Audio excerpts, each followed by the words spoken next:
జగన్మోహన్ రావు 6వ వార్డు కౌన్సిలర్ని. మా వార్డులో అభివృద్ధి పనులు అంటే వాటర్కి సమస్య లేకుండా ఎమ్మెల్యే గారు బోర్ నుంచి ఇంటర్ కనెక్షన్తో 10 గంటల దాకా పైప్ లైన్ వేయించి నీళ్ళకి ఇబ్బంది లేకుండా చాలా మాకు సహాయం చేశారు. అలాగే సచివాలయం మా వార్డులోనే పెట్టేసి సచివాలయం నుంచి వాలంటీర్లు పంపిస్తూ అర్హులైన ప్రతి ఒక్కళ్ళని సంక్షేమ పథకాలకు అర్హులైన ప్రతి ఒక్కళ్ళని ఏరి కులం మతం చూడకుండా పార్టీలు చూడకుండా వాళ్ళకి మనం లబ్ధి చేకూర్చేలాగా వాలంటీర్ల ద్వారా మాకు వాళ్ళకి సహాయం చేశారు. అమ్మఒడి కానివ్వండి, విద్యా దీవెన కానివ్వండి, ప్లస్ చేయూత, ఇవన్నీ ఏది కోరి 60 సంవత్సరాలు దాటిన ప్రతి ఒక్కరికి పింఛన్లు, వితంతు పింఛన్లు, ప్లస్ ఇది వికలాంగుల పింఛన్లు ఇప్పిస్తూ అమ్మఒడి వచ్చేసి చదువుకునే 1st క్లాస్ దాటిన ప్రతి ఒక్కరికి అమ్మఒడి వచ్చే విధంగా ఇప్పుడు నాడు నేడు స్కూళ్ళు చూడండి ఎంత డెవలప్ చేశారు. నాడు నేడు ద్వారా స్కూళ్ళని, గవర్నమెంట్ స్కూళ్ళని డెవలప్ చేశారు. అందులో విద్యా సంవత్సరం మొదటి నుంచే పుస్తకాలు పంపిణీ చేసిన ఘనత మన ప్రభుత్వం, వైసీపీ ప్రభుత్వంలోనే. ఇదివరకు ప్రభుత్వం చూస్తే పుస్తకాలు రావాలంటే 2-3 నెలలు, సిలబస్ కూడా సగం అయిపోయిన తర్వాత పుస్తకాలు వచ్చాయి. ఇప్పుడు స్టార్టింగ్ నుంచే పుస్తకాలు ఇస్తూ పుస్తకాలతో పాటు బ్యాగులు, ప్లస్ వాళ్ళకి షూలు, యూనిఫామ్లు, సాక్సులు, ప్రతి ఒక్కటి ఇది లేదు అనకుండా విద్యార్థికి కావాల్సిన ప్రతి ఒక్క సౌకర్యాలని మన జగనన్న ప్రభుత్వంలో నెరవేరుస్తున్నారు. అలాగే అవి జరుగుతున్నాయా లేవని ఇక్కడ ఎమ్మెల్యే గారు కూడా పరిశీలిస్తూ పాఠశాలను ఎప్పటికప్పుడు తనిఖీ చేస్తూ ఇలా విద్యార్థులకి అవసరమైనవి అందుతున్నాయా లేవని చూస్తూ మన ఎమ్మెల్యే గారు ఎప్పుడు అందుబాటులో ఉంటూ నియోజకవర్గంలో ఇలా స్కూళ్ళను తనిఖీ చేస్తూ ఎమ్మెల్యే గారు వస్తున్నారని, ఎప్పుడు వస్తారనేది కూడా ఇప్పుడు అధికారులు భయం మొదలైంది. ఎమ్మెల్యే గారు ఏది వదిలిపెట్టకుండా ప్రతి ఒక్కళ్ళకి వాళ్ళ ప్రభుత్వం నుంచి రావాల్సిన పథకాలు కానివ్వండి, ప్రభుత్వం నుంచి రావాల్సిన ఏవైనా అర్హులైన ప్రతి ఒక్కరికి అందే విధంగా చూస్తున్నారు మన ఎమ్మెల్యే గారు. అలాంటి ఎమ్మెల్యే గారిని మనం ఇప్పుడు 5వ సారి కూడా ఆయన్ని భారీ మెజార్టీతో గెలిపించుకుందాం. ఎందుకంటే ఎప్పుడు అందుబాటులో ఉంటారు ప్రజలకి. ఏది కావాలని వెళ్ళినా కానీ ఆ సమస్యని ఓపికతో విని ఆ సమస్యను ఎలా పరిష్కరించాలి, ఆ సమస్యల ద్వారా వీళ్ళకి ఎలా న్యాయం జరుగుతుంది, ఆ సమస్యను పరిష్కరిస్తే ఎలా న్యాయం జరుగుతుంది అనేసి ఆయన ఆలోచిస్తూ ఎప్పుడు అందుబాటులో ఉంటున్నారు. ఏ అవసరమైన వెళ్ళినా కానీ అవసరం ఎలా తీర్చాలని ఆలోచిస్తున్నారు. కానీ ఎమ్మెల్యే గారు అవసరం ఆడ అడిగారులే మనమేం చేసేది ఏముంది ఆయన విధంగా లేరు. అలాగే మన జోలకంటి బ్రహ్మారెడ్డి గారు అసలు ఆయన ఇంతవరకు చూడలేదు మనం. ఆయన ఎప్పుడో 14-15 సంవత్సరాల క్రితం ఊరు వదిలిపెట్టి వెళ్ళిపోయారు. ఇప్పుడు వచ్చారు. ఇప్పుడు వచ్చి జనాల్ని ఏదో మభ్యపెట్టి ఏదో పదవి చేపట్టాలని, మళ్ళీ పదవి చేపట్టినా ఉంటాడో ఉండదో తెలియదు.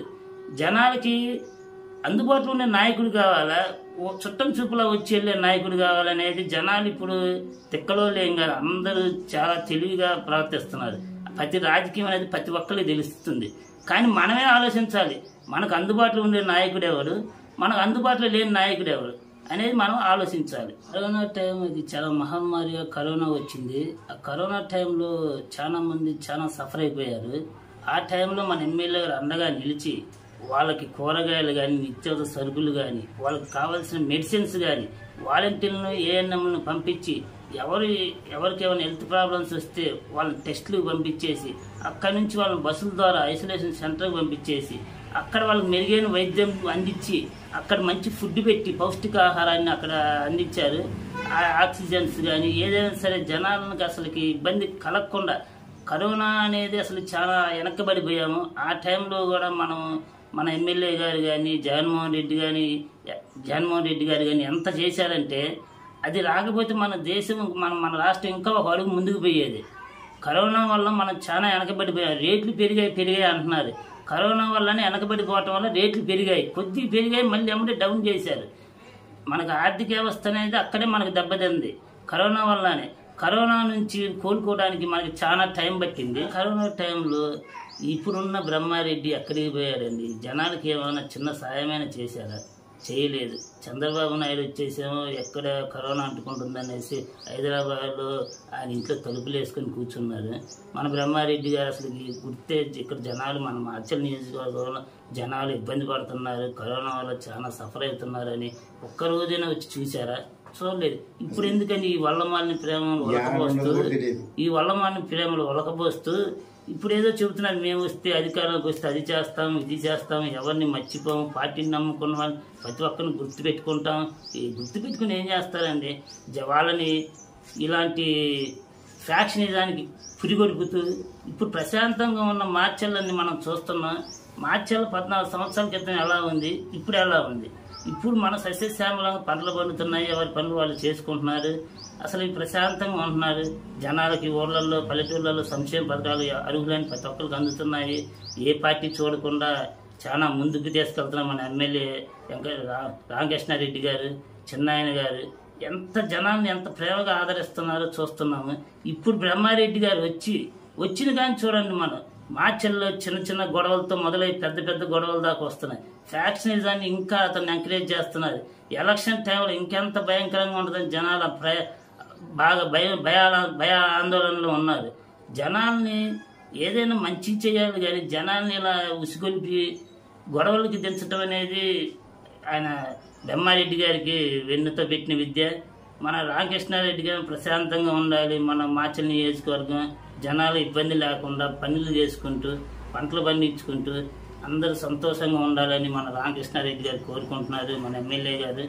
ఈ బ్రహ్మారెడ్డి ఏమో వాళ్ళని ఎలా నాశనం చేద్దాం, ఇలా చేద్దాం, అధికారంలోకి రావాలని అడ్డదారులు తొక్కుతూ చాలా జనాల్ని రెచ్చగొడుతూ ఇప్పుడు కాళ్ళు తగలబెట్టి వాళ్ళు తగలబెట్టుకొని వైసీపీ వాళ్ళ మీద వేయటాలు, ఇవన్నీ జనాన్ని రెచ్చగొట్టడమేనండి. ఇది ఇలా చేయటం వల్ల ఏంటంటే చాలా దారుణంగా ఉంది. మార్చెల్లో నా ఎస్సీలు, నా ఎస్టీలు, నా బీసీలు, నా మైనార్టీలు అన్నారు.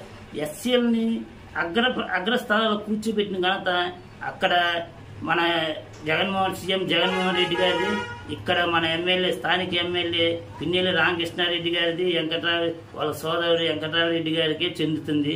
మన ఎస్సీలని అసలు మార్చెల్ మండలంలో మార్చెల్ మున్సిపాలిటీ ఏర్పడిన తర్వాత మన ఒక్క ఎస్సీకైనా మున్సిపల్ చైర్మన్ పదవి ఇవ్వలేదు.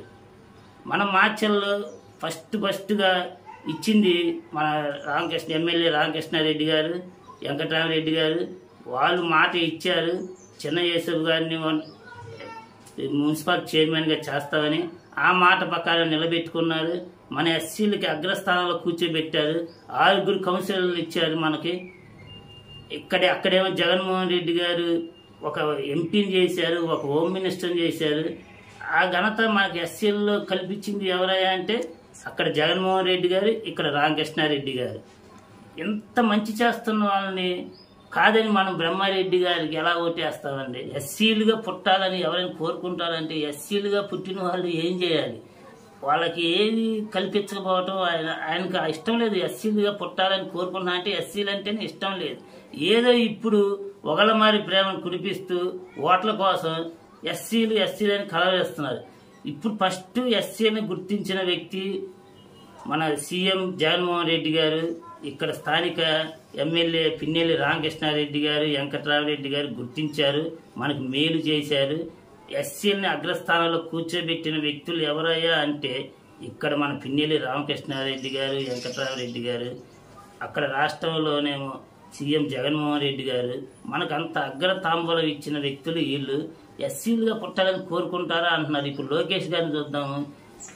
ఎవరైనా సరే మేము అధికారంలోకి వస్తే పింఛన్లు మాకు అనుకూలమైన వ్యక్తులు పింఛన్లు కానీ రేషన్ల కార్డులు కానీ పంపిణీ చేస్తామని చెబుతున్నారు లోకేష్ గారు.